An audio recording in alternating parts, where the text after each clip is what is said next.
موضوع الدرس في إثبات العظمة والقدرة الكاملة لله تعالى سبحانه.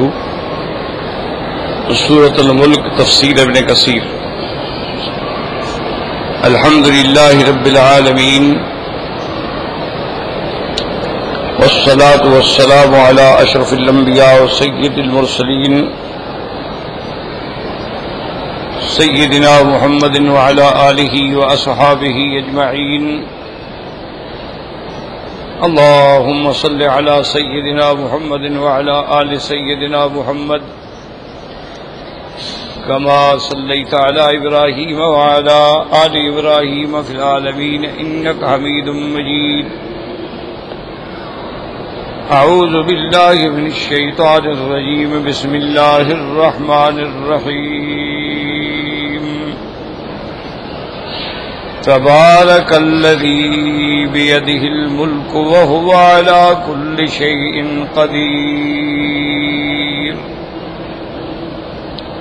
الذي خلق الموت والحياة ليبلوكم أيكم أحسن عملا وهو العزيز الغفور. الذي خلق 7 سماوات طباقا ما ترى في خلق الرحمن من تفاوت فارجع البصر هل ترى من فتور ثم ارجع البصر كرتين ينقلب إليك البصر خاسئا وهو حسير. ولقد زينا السماء الدنيا بمصابيح وجعلناها رجوما للشياطين وأعتدنا لهم عذاب السعیر.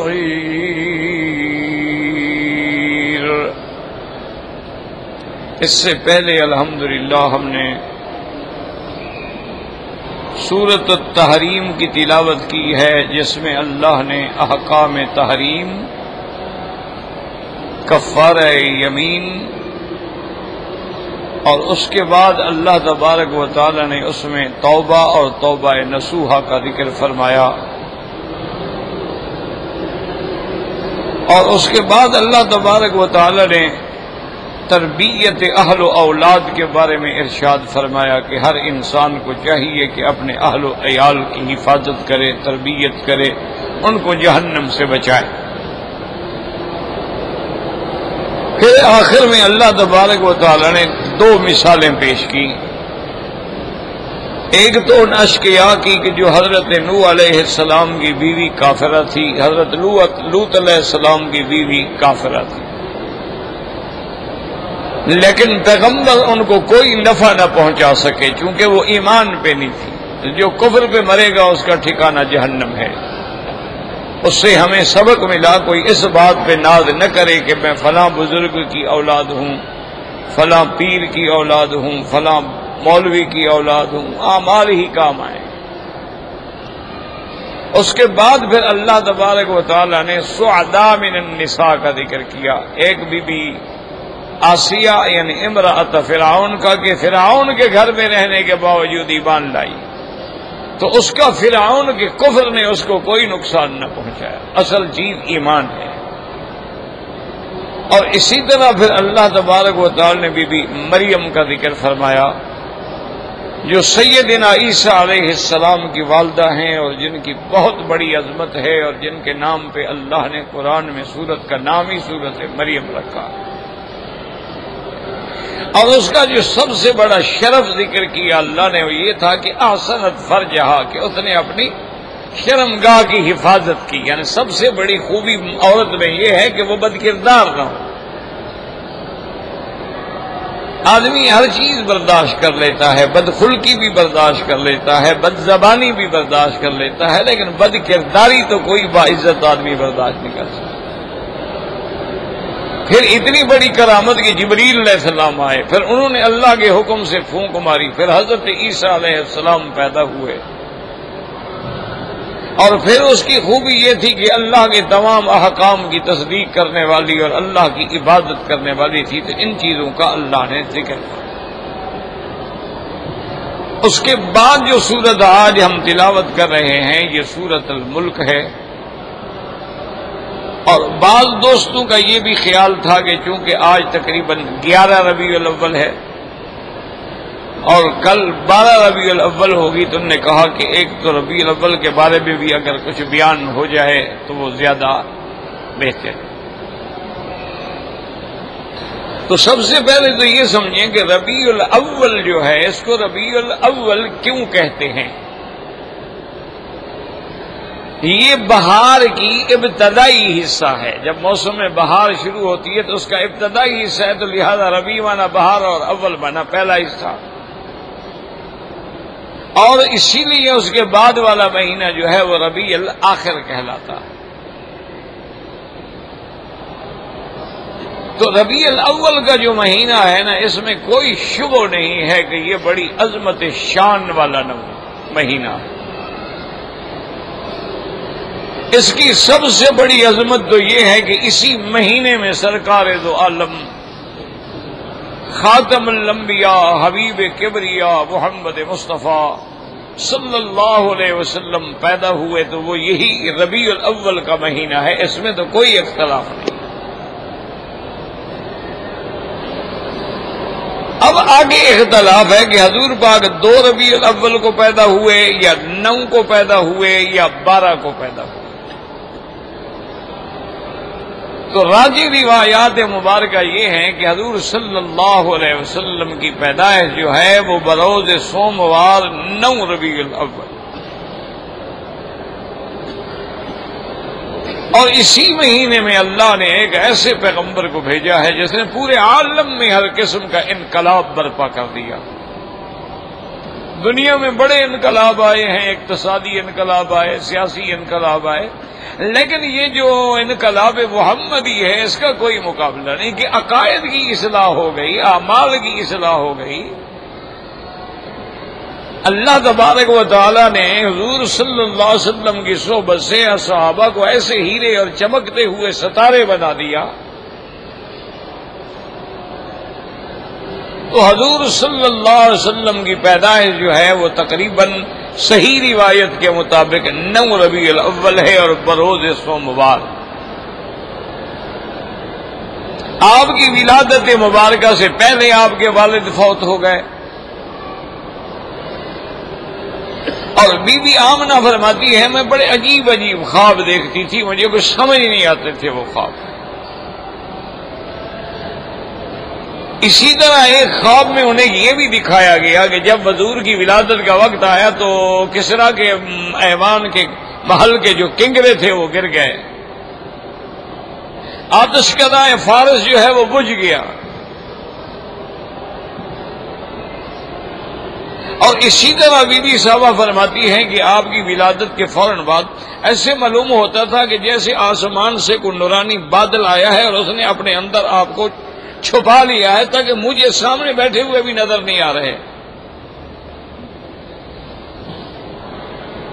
تو عجیب رویا ہیں حضور صلی اللہ علیہ وسلم کی ولادت سے پہلے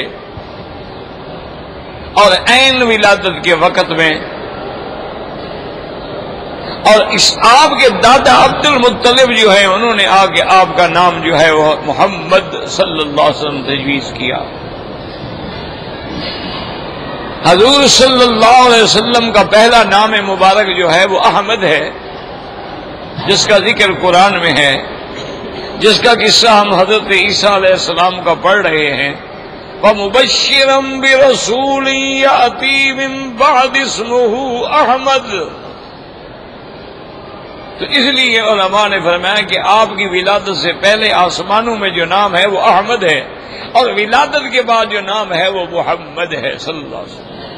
احمد مانا سب سے زیادہ اللہ کا حمد کرنے والا، اور محمد کا مانا سب سے زیادہ جس کی ثنا کی گئی ہو۔ یہ تحمید تفعیل کے وزن سے ہے. تو یہ نام جو ہے آپ کا دادا نے تجویز کیا، اور یہ ساری اللہ کی حکمتیں تھیں کہ اس کے علاوہ کوئی نام وہ رکھ نہیں سکتے تھے، اللہ نے یہ دماغوں میں ڈالا. اور اسی طرح جس دن سرکار دو عالم صلی اللہ علیہ وسلم پیدا ہوئے ہیں تو ابو لہب جو تھا آپ کا رشتہ دار تھا قریبی، اس نے حضور کی خوشی میں اپنی باندھی تھی صوبیہ اس کا نام تھا، اس کو آزاد کیا، کہا کہ جاؤ تم نے، میں نے آزاد کیا، آج عبداللہ کے گھر میں بیٹا پیدا ہوا ہے. اور پھر یہ وہی بی بی صوبیہ ہیں جنہوں نے حضور پاک کو دودھ بھی پلایا ہے، اور اس کے بعد پھر دودھ پلایا سیدہ حلیمہ سعدیہ نے، قبیلہ بنو سعد میں، جو تقریباً یعنی طائف سے بھی 100 کلومیٹر کے فاصلے پہ ہے. آج بھی وہ جگہ الحمدللہ موجود ہے. حضور صلی اللہ علیہ وسلم کی شان دیکھیں کہ یعنی آپ کی ولادت بھی ربیع الاول میں ہے، یاد رکھو، اور آپ کی بعثت جو ہے یعنی جب سب سے پہلی وحی اتری ہے وہ بھی ربیع الاول ہے. اور اسی طرح خدا کی قدرت دیکھیں کہ جب حضور پاک نے ہجرت فرمائی ہے اور پہلی رات غار ثور میں آئی ہے تو وہ بھی چاند رات ہے ربیع الاول کی. اور حضور صلی اللہ علیہ وسلم نے 3 ربیع الاول کو ہی غار ثور سے نکل کے ہجرت فرمائی ہے. اور اسی طرح سراقہ ابن محسن نے، جو رابق کے علاقے کا سردار تھا، جس نے حضور پاک پہ حملہ کرنا چاہا اور اللہ نے حفاظت فرمائی اور حضور پاک نے اس کو کسریٰ بادشاہ کے کنگن پہنانے کی بشارت دی، یہ بھی ربیع الاول ہے. حضور بی بی ام معبد کے خیمے میں تشریف لائے تو یہ بھی ربیع الاول ہے. اور حضور صلی اللہ علیہ وسلم جو مسجد قباء میں پہنچے ہیں تو ربیع الاول ہے. اور آپ نے 23 ربیع الاول کو مسجد نبوی میں قیام فرمایا، وہ بھی یہی ربیع الاول کا مہینہ ہے. آپ کے بعد حضرت علی رضی اللہ تعالیٰ عنہ ہجرت کر کے جب مدینے پہنچے ہیں تب بھی ربیع الاول ہے. اسی طرح حضور نے حضرت معاذ بن جبل اور ابی موسیٰ الاشعری کو یمن کے لیے بھیجا تو وہ بھی ربیع الاول ہے. اسی طرح کئی سرایہ ہیں، جیسے سریہ محمد بن مسلمہ ہے، ربیع الاول ہے. سریہ بنو غطفان ہے، ربیع الاول ہے. غزوہ بنو نذیر ہے، ربیع الاول ہے. اسی طرح حضرت عبادہ کو جب تیر لگا ہے تو ربیع الاول ہے. اور اسی طرح سرکار دو جہاں رحمت دو عالم صلی اللہ علیہ وسلم کی جب آخری بیماری کی ابتدا ہوئی ہے تو وہ بھی ربیع الاول ہے. اور حضور صلی اللہ علیہ وسلم نے اسی بیماری کے دوران میں آپ نے ایک دفعہ اپنے گھر کے حجرے کے پردے ہٹانے کا حکم دیا اور صحابہ کو دیکھا نماز کی صفوں میں اور تبسم فرمایا تو یہ بھی 8 ربیع الاول ہے. حضور صلی اللہ علیہ وسلم نے اپنے مصلی پر دین کی امامت کے لیے جس کو منتخب کیا سیدنا ابو بکر، انہوں نے آ کے آپ کے مصلی پہ نماز پڑھائی تو وہ بھی ربیع الاول ہے. اور اسی طرح حضور صلی اللہ علیہ وسلم کی وفات مبارک جو ہے وہ بھی 12 ربیع الاول ہے. اور سیدنا ابو بکر نے آپ کی وفات کے بعد آپ کے رخ انور سے چادر کو ہٹا کے جب پیشانی پہ بوسہ دیا تو وہ بھی 12 ربیع الاول ہے. اور اسی طرح حضور کی وفات کے بعد خلافت سیدنا ابی بکر کا انعقاد ہوا بنی ثقیفہ ساعدیہ میں، وہ بھی ربیع الاول ہے. اسی طرح بی بی زینب بنت جہش نے آپ کو اپنی باندھی تھی نفیسہ ہدیہ کی، ہبہ کی، وہ بھی ربیع الاول ہے. تو ربیع الاول کا مہینہ جو ہے اس میں رحمتیں ہی رحمتیں ہیں، خیر ہی خیر ہے اور برکتیں ہی برکتیں ہیں، اور سب سے بڑی برکت تو وجود محمد مصطفیٰ ہے صلی اللہ علیہ وعلا آلہ واصحابہ وسلم۔ تو یہ ربیع الاول کے بارے میں مختصر عرض تھا۔ اب ہے محبت محمد مصطفیٰ صلی اللہ علیہ وسلم، تو اس کے لیے اس سے بڑی کیا بات ہوگی کہ حضور پاک نے فرمایا کہ لا یؤمن احدکم، آپ نے فرمایا تم میں سے کوئی آدمی ایمان والا ہو نہیں سکتا جب تک کہ ساری کائنات سے، والد سے، والدین سے، اولاد سے، مخلوق سے سب سے زیادہ محبوب محمد مصطفیٰ صلی اللہ علیہ وسلم، ساری کائنات سے زیادہ محبوب حضرت محمد مصطفیٰ ہوں۔ اسی لیے آپ دیکھیں کہ حضرت خبیب ابن عدی کو جب پھانسی کے لیے لے کر کفار مکہ جا رہے تھے تو ابو سفیان نے اس کو روک کے پوچھا، کہنے لگا خبیب تمہیں پتا ہے کہ ابھی تمہیں پھانسی پہ لٹکایا جائے گا، کیا تم یہ چاہتے ہو کہ ہم تمہیں چھوڑ دیں اور تمہارے مقام پہ محمد مصطفیٰ کو پکڑ لیں؟ انہوں نے کہا خدا کی قسم ابو سفیان اگر سچ پوچھتے ہو میری 100 جان پھانسی پہ لٹکا دی جائے، حضور کے پاؤں میں کانٹا بھی برداشت نہیں کر سکتا۔ یہ محبت نبی ہے حضرت خبیب ابن عدی رضی اللہ تعالی عنہ کی۔ اور اسی طرح جب جنگ احد ہوئی، ایک انصاریہ عورت ہیں، اسی جنگ میں اللہ کی شان ہے کہ ان کا شوہر بھی فوت ہو گیا، بیٹا بھی فوت ہو گیا، بھائی بھی فوت ہو گیا، اور وہ دوڑتی ہوئی میدان جنگ میں بھاگ رہی، این رسول اللہ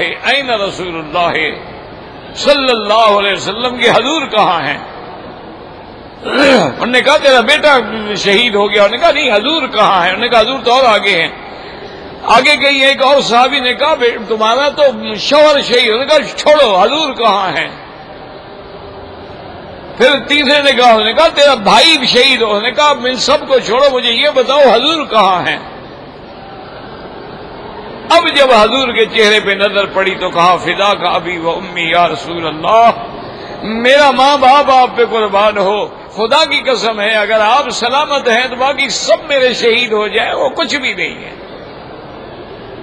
یہ مکہ میں محبت ہے حضور صلی اللہ علیہ وسلم سے، اور اسی لیے یعنی آپ اندازہ فرمائیں کہ اللہ تبارک و تعالی نے آپ کی اتباع کو اپنے محبوب ہونے کا ذریعہ فرما دیا کہ قل ان کنتم تحبون اللہ فاتبعونی یحببکم اللہ۔ تو یہ اتباع اور محبت کے بغیر جو ہے وہ شریعت تکمیل نہیں ہو سکتی ہے۔ اب اسی بات کو سمجھیں کہ ربیع الاول میں خاص طور پہ ہمارے اپنے بھائی کلمہ پڑھنے والے اہل سنت والجماعت کہلانے والے جو مولد النبی کے نام سے جلسے کرتے ہیں یا جلوس نکالتے ہیں، ریلیاں نکالتے ہیں، اور بلڈنگوں کو اور مساجد کو لائٹوں سے سجایا جاتا ہے، پھول لٹکائے جاتے ہیں، سبیلیں لگائی جاتی ہیں، کیا یہ چیز شریعت میں ہے؟ تو سب سے پہلا ہمیں حکم کیا ہے کہ اگر کوئی مسئلہ ہو سب سے پہلے اللہ کے قرآن میں آؤ۔ سب سے پہلا حکم یہ ہے اطیعوا اللہ واطیعوا الرسول، سب سے پہلا حکم یہ ہے وَإِن تَنَازَعْتُمْ فِي شَيْءٍ فَرُدُّوهُ إِلَى اللَّهِ وَإِلَى الرَّسُولِ، اگر کسی مسئلے میں جھگڑا ہو جائے تو اللہ کے آگے پیش کرو، یعنی قرآن، یا اللہ کے رسول کے آگے پیش کرو۔ اسی طرح ایک مقام پہ فرمایا اطیعوا اللہ واطیعوا الرسول واولی الامر منکم، تم اللہ کی فرما برداری کرو، اللہ کے رسول کی فرما برداری کرو، اور اولی الامر یاد رکھو، اولی الامر یعنی انتظامی طور پہ اولی الامر جو ہے وہ بادشاہ ہوتی ہیں، امیر ہوتے ہیں، گورنر اور حاکم ہوتے ہیں، اور علمی طور پہ اولی الامر جو ہے وہ علماء، فقہاء، مجتہدین، محدثین ہوتے ہیں کہ اگر دینی مسئلہ ہے تو اولی الامر، اور دنیاوی مسئلہ ہے تو اولی الامر۔ اسی طرح حضور پاک صلی اللہ علیہ وسلم نے فرمایا جب حضرت معاذ بن جبل رضی اللہ تعالی عنہ کو یمن کے لیے حاکم بنا کے بھیجا، آپ نے فرمایا کہ تم کیسے فیصلہ کرو گے؟ تو انہوں نے عرض کیا بکتاب اللہ، یا رسول اللہ میں اللہ کے قرآن سے فیصلہ کروں گا۔ آپ نے فرمایا فَإِن لَّمْ تَجِدْ، اگر قرآن میں وہ مسئلہ نہ ہو تو پھر کیا کرو گے؟ انہوں نے کہا بسنت رسول اللہ، میں حضور آپ کی حدیث سے، آپ کی سنت سے، آپ کے قول سے، آپ کے عمل سے، آپ کے فعل سے فیصلہ کروں گا۔ آپ نے فرمایا فَإِن لَّمْ تَجِدْ، اگر وہ مسئلہ قرآن میں بھی نہ ہو، حدیث میں بھی نہ ہو، پھر تم کیا کرو گے؟ تم نے کہا اجتہدو، پھر میں اجتہاد کروں گا۔ آپ بڑے خوش ہوئے، آپ نے کہا الحمدللہ، اللہ تیرا شکر ہے کہ تو نے میرے قاصد کو وہ راستہ دکھلایا ہے جو حق کا راستہ ہے۔ تو اب یاد رکھیں کہ میلاد کے مسئلے پر بھی سب سے پہلے ہم قرآن کے دروازے پہ آئیں گے اور سارے قرآن پاک کو الف سے لے کر والناس تک پڑھ جائیں۔ کسی بھی آیت میں، کسی بھی صورت میں اللہ نے پیغمبروں کے یا حضور پاک کے میلاد بنانے کا حکم نہیں دیا۔ سارا قرآن پڑھ جائیں، کہتے ہیں نا جی، کیونکہ ایک بات یاد رکھو، کوئی ایسا مسئلہ نہیں ہے، وضو کا مسئلہ قرآن میں ہے کہ نہیں ہے؟ نماز کے احکام اور نماز کے اوقات قرآن میں ہیں کہ نہیں ہیں؟ زکوٰۃ کے احکام قرآن میں ہیں کہ نہیں ہیں؟ جہاد کے احکام قرآن میں ہیں کہ نہیں ہیں؟ عورتوں کے پردے کے احکام قرآن میں ہیں کہ نہیں ہیں؟ اسی طرح نکاح کے احکام، طلاق کے احکام، میراث کے احکام قرآن میں ہیں کہ نہیں ہیں؟ حتیٰ کہ حیض کے مسائل بھی قرآن میں موجود ہیں، حتیٰ کہ میاں بیوی بھی مباشرت و قربت کے مسائل بھی قرآن پاک میں موجود ہیں، روزے کے احکام بھی قرآن پاک میں موجود ہیں، حج کے احکام بھی قرآن پاک میں موجود ہیں، اور چھوٹی چھوٹی چیز بھی موجود ہے کہ تم نے صفا دوڑنی ہے، تم نے طواف کرنا ہے، تم نے مینا جانا ہے، تم نے قربانی کرنی ہے، تم نے عرفات جانا ہے، تم نے مزدلفہ، ہر چیز کا ذکر ہے۔ آخر کیا وجہ ہے کہ قرآن میں میلاد النبی کا ذکر نہیں؟ سارا قرآن کھول لیں، ضد کا کوئی علاج نہیں دنیا میں کہ میں نہ مانوں، اس کا تو کوئی علاج نہیں نا۔ بات ہے کہ ٹھنڈے دل سے، بغیر کسی عصبیت کے اور بغیر کسی تعصب کے، انصاف کی نظر سے فیصلہ کریں کہ قرآن نے ہر مسئلہ بیان کیا، حتیٰ کہ مسح کا مسئلہ بھی بیان کیا، عمرے اور حج کے بعد بال کٹانے کا مسئلہ بھی بیان کیا۔ اگر آدمی 3 طلاقیں دے دے بیوی کو تو حلالے کا مسئلہ بھی بیان کیا۔ تو جب ہر مسئلہ قرآن میں ہے اور دین مکمل ہو گیا، نعمت تمام ہو گئی، تو پھر کیا وجہ ہے کہ اگر یہ اتنا بڑا ضروری مسئلہ ہے کہ جیسے آج لوگوں نے نعوذ باللہ اس کو ایک ایسا مارکۃ الآراء مسئلہ بنا لیا ہے کہ جو میلاد مناتے ہیں وہ تو عاشق رسول ہے اور جو نہیں مناتے ہیں وہ منکر رسول ہے۔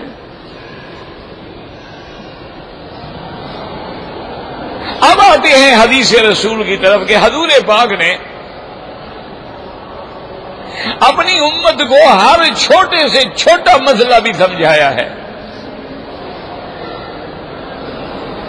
حتیٰ کہ بعض اوقات دشمن اعتراض کرتے تھے کہ بھائی تمہارے نبی کیسے ہیں، تمہیں استنجا کرنا بھی سکھلاتے ہیں، تمہیں حیض سے غسل کرنا بھی سکھلاتے ہیں۔ ہم نے کہا ان اللہ لا یستحی، اللہ تبارک و تعالیٰ دین میں تو کوئی استحیا نہیں ہوتی۔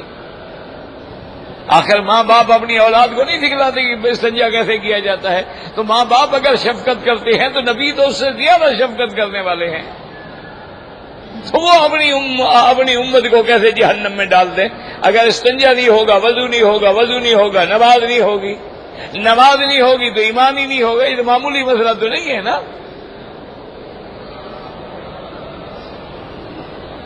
تو حضور پاک نے جب امت کو ہر مسئلہ بتلایا ہے، بھی مسجد میں داخل ہوں تو پہلے دایاں قدم رکھو اور کیا کرو، پڑھو بسم اللہ والصلاۃ والسلام علی رسول اللہ، اللہم اغفر لی ذنوبی وافتح لی ابواب رحمتک۔ اسی طرح فرمایا کہ اگر تم مسجد سے باہر نکلو تو پہلے بایاں قدم رکھو اور پڑھو بسم اللہ والصلاۃ والسلام علی رسول اللہ، اللہم انی اسألک من فضلک اللہم اعصمنی من الشیطان الرجیم. حتیٰ کہ حضور نے یہ مسئلہ بھی سمجھایا، اگر حمام میں جا رہے ہو کپڑا اٹھانے سے پہلے پڑھو اللہم انی اعوذ بک من الخبث والخبائث. آپ نے فرمایا جب حمام سے باہر نکلو تو پڑھو الحمدللہ الذی اذھب عنی الاذی وعافانی غفرانک.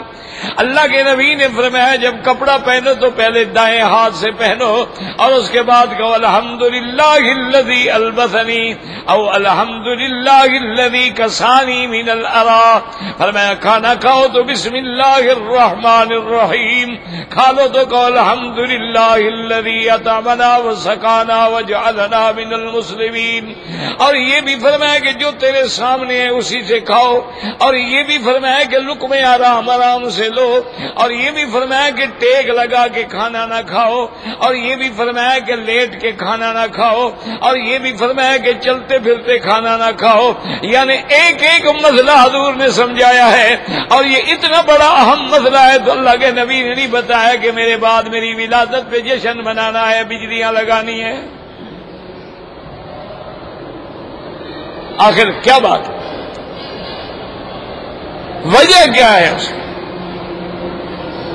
اچھا اس کے بعد ہم دیکھتے ہیں کہ حضور پاک کی زندگی کے بعد کیا ہوگا، وہ بھی ہمیں حضور نے بتلا دیا ہے. آپ نے فرمایا علیکم سنتی و سنت الخلفاء الراشدین المہدیین تمسکوا بها وعضوا علیہا بالنواجذ.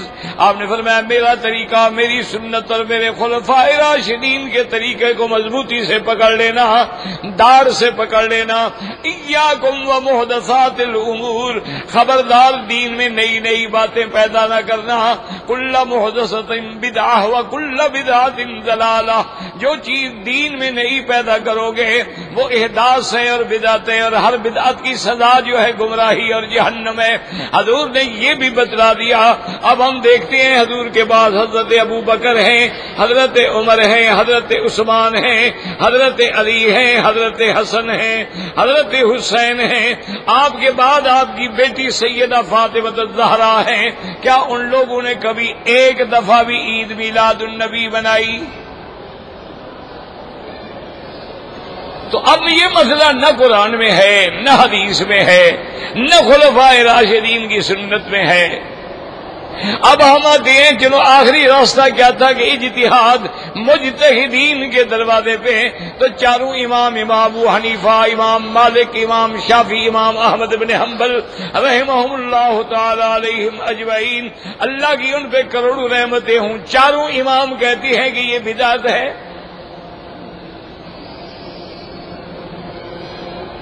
اور اسی طرح تاریخ ہمیں بتاتی ہے کہ حضور کے جانے کے 600 سال بعد ابو سعید مظفر بادشاہ گزرا ہے جس نے سب سے پہلے اس بدعت کا ایجاد کیا ہے.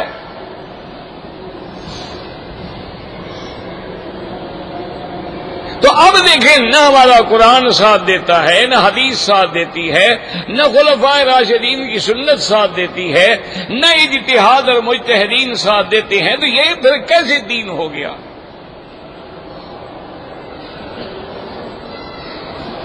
اب جناب یہ ہے کہ یہ تو واضح ہو گیا کہ نہ قرآن میں ہے، نہ حدیث میں ہے، نہ خلفاء راشدین کی سنت میں ہے، اور نہ مجتہدین کے فرمان میں ہے کہ بھئی میلاد منانا جائز ہے. انہوں نے کہا جائز تو بڑی بات ہے، یہ بدعت ہے.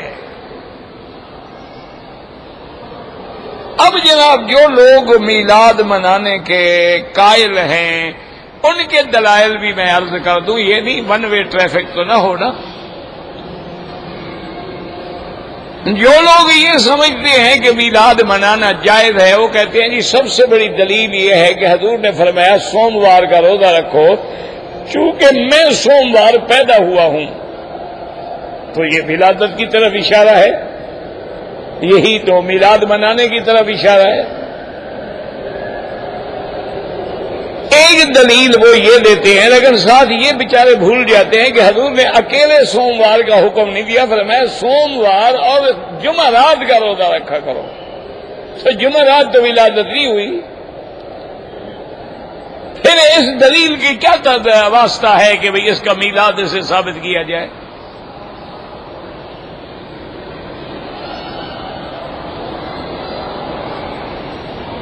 تو یہ تو کوئی دلیل نہیں ہے نا. ایک دوسری دلیل وہ یہ دیتے ہیں، ماشاءاللہ اس میں بڑا زور لگاتے ہیں، وہ کہتے ہیں جناب یہ دیکھو کہ حضور پاک نے اپنی قربانی حج کی جو تھی اس میں 100 اونٹ منگوائے. بالکل ٹھیک ہے، صحیح حدیث ہے، آمنا و صدقنا ہمارے آنکھوں پر.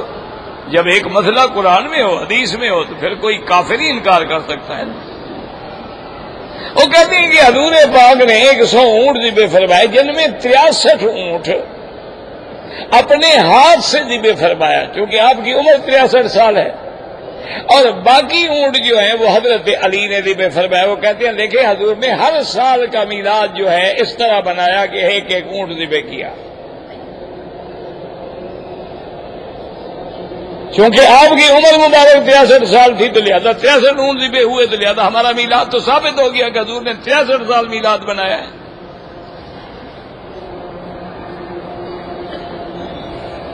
افسوس یہ ہے کہ ان کو اتنا پتہ نہیں کیا وجہ ہے، ضد ہے یا جہالت ہے. کوئی وجہ تو ہے بات، یا تو جہالت ہے ابھی مسئلہ نہیں سمجھے، یا پھر ضد ہے کہ جی میں نہ مانوں. اللہ کے بندے، اگر 63 اونٹ ذبح کرنے سے 63 سال کا میلاد ثابت ہوتا ہے تو اونٹ تو ذبح ہوئے ہیں 10 ذی الحج میں، وہ 12 ربیع الاول تو ہوئے ہی نہیں ہیں. تو ان کا 12 ربیع الاول سے کیا تعلق ہے؟ تو ہم بھی پھر 10 ذی الحجہ کو آگے 63 اونٹ ذبح کیا کرو، ہم تمہیں منع نہیں کریں گے. اس کا 12 ربیع الاول کے میلاد سے کیا تعلق ہے؟ اور دوسری بات یاد رکھیں کہ وہ تو 63 نہیں 100 اونٹ تھے. حضور پاک نے اس طرف اشارہ کیا تھا کہ یہ میرا آخری سال ہے، اب شاید آئندہ سال، جیسے کہ آپ نے فرمایا تھا کہ لوگوں جنہوں نے مسئلہ پوچھنا ہے پوچھ لو، لعلی لا اراکم بعد عامی ھذا، ہو سکتا ہے اس سال کے بعد میں تمہیں نہ دیکھوں. یہ تو آپ کی الٹا موت کی طرف اشارہ تھا، نہ کہ میلاد بنانے کی طرف اشارہ تھا. یہ دو دلیلوں پہ وہ بڑا زور لیتے. ایک اور دلیل بھی ماشاءاللہ انہوں نے ڈھونڈی ہوئی ہے. وہ کہتے ہیں دیکھو جی، آپ کی ولادت پہ ابو لہب نے باندی کو آزاد کیا تو ابو لہب کو اسی دن سوموار والے دن جو ہے جہنم میں نرمی ہو جاتی ہے، عذاب میں تخفیف ہو جاتی ہے. تو ہم جو میلاد کریں گے تو ہمارے عذاب کا بھی چھٹکارا ہو جائے گا. تو بات یہ ہے پہلی بات کہ ٹھنڈے دل سے سوچو کہ لڑکی یا باندی آزاد کی ابو لہب نے، تم ابو لہب کی سنت پہ عمل کر رہے ہو یا محمد مصطفیٰ کی سنت پہ؟ کس کی سنت پہ چل رہے ہو؟ کیا کہہ رہے ہو؟ عقل بھی ہے، دماغ خراب ہو گیا ہے. اور دوسری بات یہ ہے کہ قرآن کا نص ہے کہ لا یخفف عنہم العذاب، عذاب میں ہرگز تخفیف نہیں ہوگی. جب نص سے قطعی آ جائے تو پھر اس کے بعد کسی بات کی کیا ضرورت ہوتی ہے؟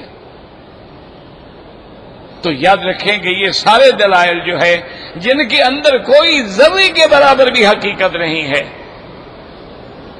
کوئی ذرے کے برابر بھی کوئی دلیل ہو حقیقت ہو. اچھا جی، ایک اور وہ کہتے ہیں جناب بدعت کا معنی ہے دین میں نئی بات پیدا کرنا. وہ کہتے ہیں جناب یہ 20 تراویح جو ہے یہ بھی تو حضرت عمر نے پیدا کی ہے، تو یہ بھی بدعت ہو گئی. پتہ نہیں اللہ کے بندوں کے بھائی نے عرض کیا نا کہ یا تو معلوم ہوتا ہے کہ ضد ہے. اصل مسئلہ تھا نا، ایک دفعہ ایک ہمارے آپ کے پنجاب میں ایک ہوتے تھے مولوی صاحب، فوت ہو گیا اللہ معاف کرے، کہ جب کوئی بندہ مر جائے نا پھر اس کی برائی نہیں کرنی چاہیے، اس لیے کہ ہم سب نے مرنا ہے. مرنے والوں کو اگر یاد کرو تو اچھے کلمات سے کہو، برائی نہ کرو. بہرحال وہ مولوی صاحب تھے عجیب آدمی، وہ ان کے یعنی میلادی جماعت کے سب سے بڑے مناظر بھی تھے. ایک دن جناب جلسے میں کسی نے سوال لکھ کے بھیج دیا کہ جناب یہ وہابی جو ہے نا، وہ خاص طور پہ وہابی اور دیوبندی اور تبلیغی اور یہ اہل حدیث اور یہ سارے، یہ ہمیں 11ویں سے روکتے ہیں، 11ویں ناجائز ہے، 11ویں بدعت ہے، 11ویں حرام ہے، پکانا حرام، کھانا حرام، کھلانا حرام ہے۔ تو آپ مہربانی کر کے کوئی دلیل ہمیں بتائیں جس سے 11ویں کا جائز ہونا ثابت ہو جائے، تاکہ ہم ان کا جواب تو دے سکیں۔ سر نے کہا عجیب بات ہے، یہ تو وہابی ہیں، دماغ خراب ان کا، 11ویں تو قرآن میں ہے۔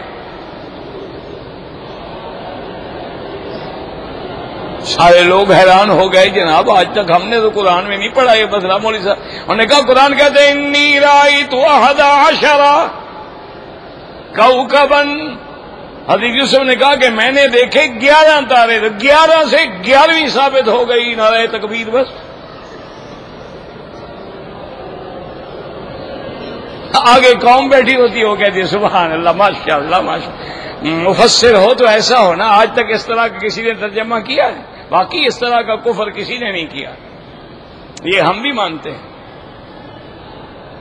اور خدا کے بندے 11ویں بناتے ہو پیران پیر کی، یہ قصہ ہے یوسف علیہ السلام کا، ہزاروں سال قبل کا، اس سے 11ویں کا کیا تھا؟ بس نہیں، 11ویں ثابت ہو گئی۔ اگر میلاد بدعت ہے تو تراویح بدعت ہے، کیوں حضرت عمر نے کی ہے، کیوں حضرت عمر تو یہ نئی چیز دی، اور آپ نے فرمایا بھی تھا کہ نعم البدع، یہ اچھی بدعت ہے، تو یہ ہمارا میلاد منانا بھی ایک اچھی بدعت ہے، بدعت حسنہ ہے۔ بدعت تو وہ کہتے ہیں، یہ تو شکر ہے مان گئے ہیں کہ بدعت ہے، لیکن کہتے کہ اچھی بدعت ہے نا۔ یاد رکھو یہ مشاکلہ ہوتا ہے، اور اس کو علماء مشاکلہ بھی کہتے ہیں، اور ایک ہوتا ہے لغوی طور پہ کسی چیز کو بدعت کہنا، ایک ہوتا ہے اصطلاحی شریعت کے طور پہ کسی کو بدعت کہنا۔ ایمان سے کہو اگر تراویح بدعت ہے تو بدعت کا موجد حضرت عمر ہے، پھر سارے صحابہ اسی بدعت پہ عمل کرتے رہے، بدعتی ہو گئے۔ اللہ کے قہر سے بھی نہیں ڈرتے ہو خدا کے بندے۔ تراویح تو قرآن حدیث میں ثابت ہے کہ 3 راتیں تو حضور نے پڑھائی ہے نا، تو اصل جب موجود ہے تو بدعت کیسے ہوئی؟ بدعت تو وہ ہے جو قرآن میں نہ ہو، حدیث میں نہ ہو، اجماع میں نہ ہو، قیاس میں نہ ہو۔ وہ تو حضور پاک نے 3 راتیں خود تراویح پڑھائی ہے، صحابہ کو جماعت کے ساتھ پڑھائی ہے۔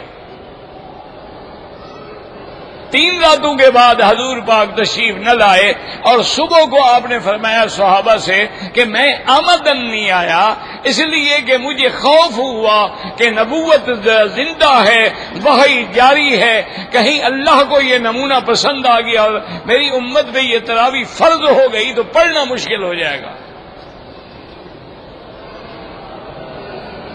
اب حضرت عمر نے اسی چیز کو بہتر انداز میں حل کر دیا کہ بھئی الگ الگ نہ پڑھو، سارے ایک قاری پہ جمع ہو جاؤ اور 20 رکعت تراویح پڑھو۔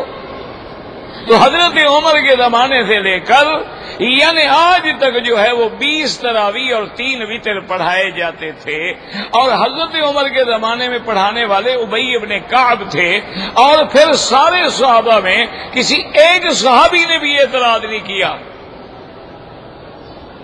تو خلیفہ راشد کی سنت بھی ہو گئی اور اجماع صحابہ بھی ہو گیا، تو اب وہ کیسے بدعت ہے؟ اسی طرح کہتے ہیں کہ جناب حضور کے زمانے میں تو بس ایک اذان اور ایک اقامت ہوتی تھی کہ جب امام منبر پہ بیٹھ جاتا تھا تو ایک اذان اور خطبے کے بعد تکبیر، اور اس سے پہلے تو اذان ہوتی نہیں تھی کہ ایک اذان پہلے ہو اور ایک بعد میں ہو۔ یہ تو حضرت عثمان کی بدعت ہے، نعوذ باللہ۔ عثمان کی بھی بدعت ہوتی ہے یا خلیفہ راشد کی سنت ہوتی ہے؟ حضور فرماتے ہیں میرے خلفاء کا طریقہ میری سنت ہے، حتیٰ کہ ایک دفعہ حضور ناراض ہو گئے۔ ایک عورت نے پوچھا یا رسول اللہ صاحب جب تکلیف ہوتی ہے آپ سے آگے مسئلہ پوچھ لیتے ہیں، آپ کے بعد آخر وفات تو ہونی ہے، پھر ہم کہاں جائیں؟ آپ نے فرمایا فاتح ابا بکر، ابو بکر سے آگے پوچھ لینا۔ اس نے کہا یا رسول اللہ آخر ابو بکر نے بھی تو مرنا ہے نا۔ آپ نے فرمایا فاتح عمر، عمر سے پوچھ لینا۔ اس نے کہا حضور آخر عمر پہ بھی تو موت آئے گی۔ آپ نے فرمایا فاتح عثمان، عثمان سے پوچھ لینا۔ انہوں نے کہا ان پہ فرمایا پھر بطن اللہ خیر من ذلک، تمہیں تنگ کر دیا، پھر مر جانا بہتر ہے۔ پھر فتنے کا دور کھل جائے گا۔ حضور نے حکم دیا اقتدوا بالذین من بعد ابی بکر و عمر، تو حضرت عثمان نے اگر اذان کا حکم دیا اور تمام صحابہ کا اجماع ہو گیا، وہ تو سنت ہو گئی، وہ کیسے بدعت ہو گئی؟ تو اس لیے ہمیشہ یاد رکھیں کہ حضور کی محبت ایمان ہے، حضور کی اطاعت ایمان ہے، حضور پہ کثرت سے درود پڑھنا ایمان ہے، صلاۃ و سلام پڑھنا ایمان ہے، حضور پاک کے ہر نقش قدم پہ جان دینا ایمان ہے۔ لیکن میلاد منانا یا اس قسم کی رسمی ایجاد کرنا یہ خالص بدعت ہے۔ اللہ آپ کو بھی اور مجھے بھی حق بات سمجھنے کی توفیق دے۔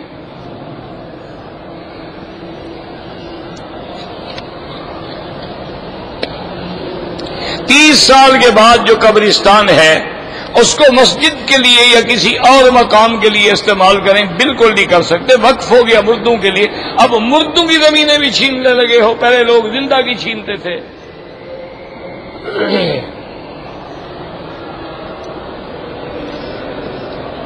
چار رکعت والی نماز میں اگر تشہد میں بھول کے آگے درود پڑھ لے تو احناف کے نزدیک سجدہ صاف ہے۔ وہ کہتے ہیں کہ اس نے کیوں زیادتی کی، اس نے وقت سے پہلے جو عمل تھا اس ٹائم کو اس نے بدل ڈالا ہے، تو لہذا سجدہ صاف ہے۔ باقی ائمہ کے نزدیک نہیں ہے۔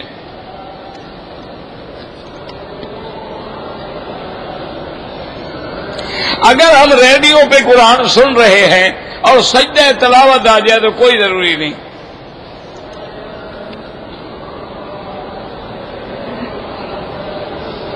اگر آپ ریاض سے یا قصیم سے آئیں عمرہ کرنے کے لیے یا حج کرنے کے لیے، آپ مسافر ہیں، نماز قصر پڑھیں گے۔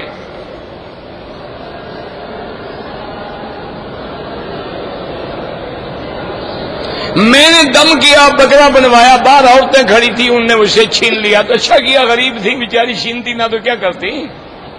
اچھا کیا، جان چھوٹ گئی تمہاری، تم بجائے فقیر ڈھونڈتے، اللہ نے تمہیں وہیں چھیننے والے بھیج دیے۔ کوئی حرج نہیں، ہو گیا کام، ذبح ہوا، ہو گیا۔ اگر عورت کا شوہر گم ہو گیا ہے تو اس عورت کو باقاعدہ اسلامی عدالت میں دعویٰ کرے۔ اگر آپ کے ملک میں اسلامی عدالت نہیں ہے تو وہاں کے جو علماء ہیں، مفتیان ہیں، 2-3 علماء کی کمیٹی بنا لیں، وہ اس کا اعلان کریں گے۔ اعلان کے بعد جب یقین ہو جائے گا تو اس عورت کے نکاح کو ختم کر کے اس کو اجازت دیں گے دوسرے نکاح کرنے کی۔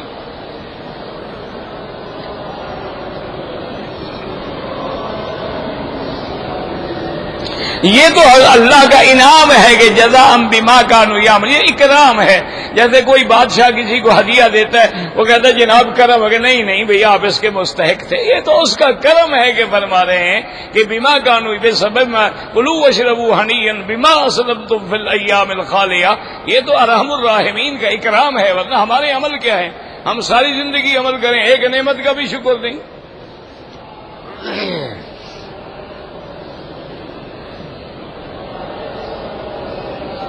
کہتے جی ارأیت الذی یکذب بالدین یا الم تر کیف فعل ربک، سے لوگ حاضر ناظر وہ جاہل ہیں۔ الم تر کا معنی الم تعلم، کیا آپ کو خبر نہیں پہنچی؟ یہ رویت بمانے رویت نہیں، رویت بمانے رویت قلبی اور رویت علمی ہے۔ پھر اس سے حاضر ناظر کیسے ہو گیا؟ میں آپ کو کہوں الم تر کیف فعل، تم بھی حاضر ناظر ہو گئے؟ اچھی بات ہے، ماشاءاللہ۔ دیکھو کیسے دلیل نکالتے ہیں۔ کسی نے کہا نا غلام علی، تو اس نے کہا تیرے منہ میں پھلی، اس نے کہا تیرا نام کیا؟ غلام، اس نے کہا تیرے منہ میں ڈنڈا، اس نے کہا یار بنتا تو نہیں، اس نے کہا نہ بنے، ڈنڈا مارنا ہے نا، بنے نہ بنے۔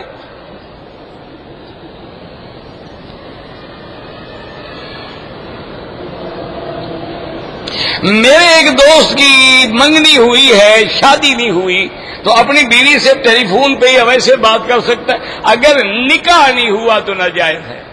یہ منگنی شنگنی کیا ہے؟ یہ تو ہندو کی رسم ہے، اس کا اسلام سے کیا تعلق ہے؟ یہ مہندی اور منگنی اور صحرا اور دودھ پلائی اور کھیر چٹائی اور گھوڑا بٹھائی اور پتہ نہیں کیا کیا بلائی، یہ تو سب لعنت ہے ہندوؤں کی۔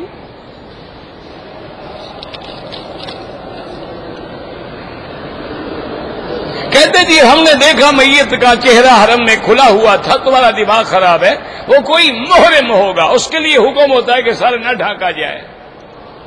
یہ تھوڑا ہے کہ ہر میت کا چہرہ کھلا ہوتا ہے۔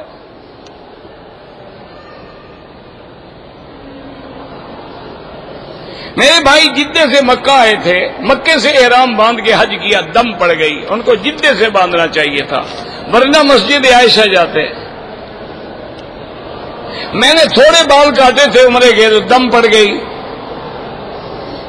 زکوٰۃ کے مستحق قرآن میں لکھا ہوا ہے انما الصدقات للفقراء، حج عمرے کیا زکوٰۃ کی رقم سے نہیں کرایا جا سکتا۔ آپ ان کو پیسے دے دو، اس کی مرضی عمرہ کرے، اس کی مرضی بچوں کو کھانا کھلائے، تم کیوں پابندی کرتے ہو کہ عمرہ کرو؟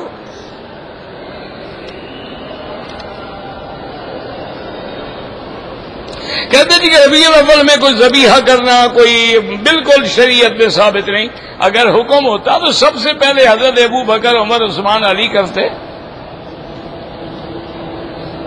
11 تراویح پڑھنا بھی ثابت ہے اور 8 پڑھنا بھی ثابت ہے، 13 بھی ثابت ہے، لیکن جو 20 پڑھے گا تو سارے حدیثوں پہ عمل ہوگا، 11 پڑھے گا تو باقی 3 حدیثیں تو ختم۔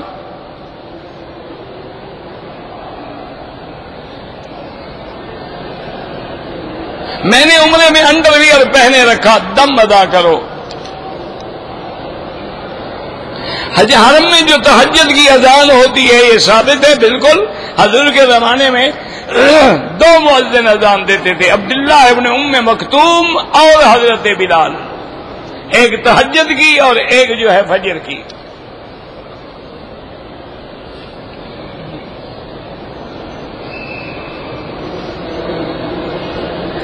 اگر ایک آدمی ہے حافظ قرآن ہے، نماز بھی پڑھاتا ہے، لوگوں کی زمین اپنے نام کرا لی تو قیامت میں وہ زمین حافظ صاحب کے گلے میں ہوگی انشاءاللہ، فکر نہ کریں۔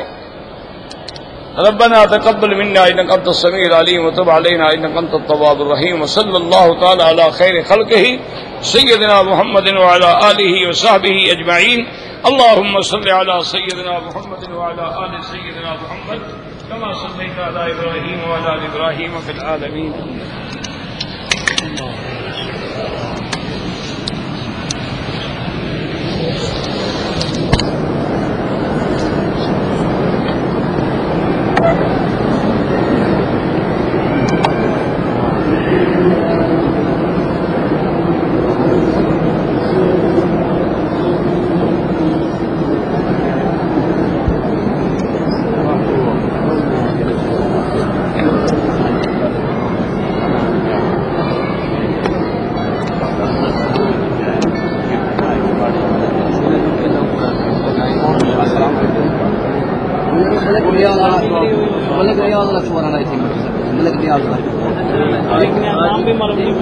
آج کا جو نوجوان ہے اس کا نمبر دینا تاریخ 3 تاریخ کہاں سے